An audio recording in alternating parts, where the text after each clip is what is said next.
The body had no tail. Instead, it had 2 legs, just like a human. The general named it Homo aqua. Scientists discovered it was hermaphroditic. They also removed a pearl-like object from its throat. Their guess was that Homo aqua used it to send messages. To be safe, they put the pearl back. Now that they knew another civilization existed beneath the ocean, the military decided to make contact. Before leaving, they looked up at the Homo aqua hanging from the ceiling. Barclay, who was traveling with them, felt uneasy about it. There was nothing he could do, so he said goodbye the only way he knew how, the Christian way. The military had studied the Homo aqua's vocal organs and developed a translation system from that research. They used it to send a message into the ocean, expressing their desire to negotiate. It was the first exchange between 2 civilizations. The research team was just getting ready for bed. They had no idea a response would come so soon. 2 soldiers were on guard duty, talking about the body. One of them finished pouring a glass of water and turned around. The soil had gone completely soft. Water was seeping up through it. Before either of them could figure out what was going on, the woman started sinking into the ground. The man rushed over to help her. The whole room had turned into something like a swamp. She kept sinking deeper and deeper. Then, in an instant, some unseen force pulled her down into the water. The man screamed for help.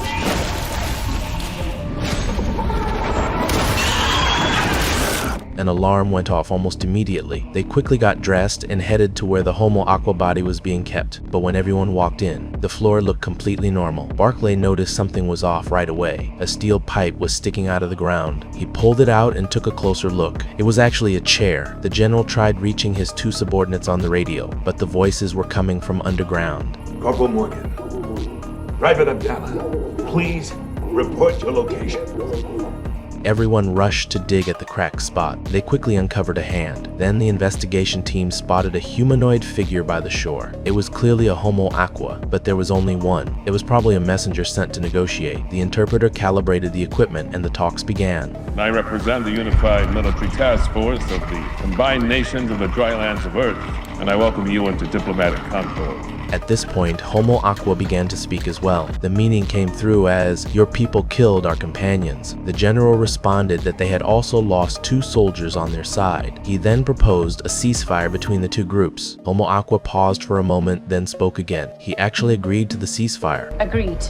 I hope we can meet in peace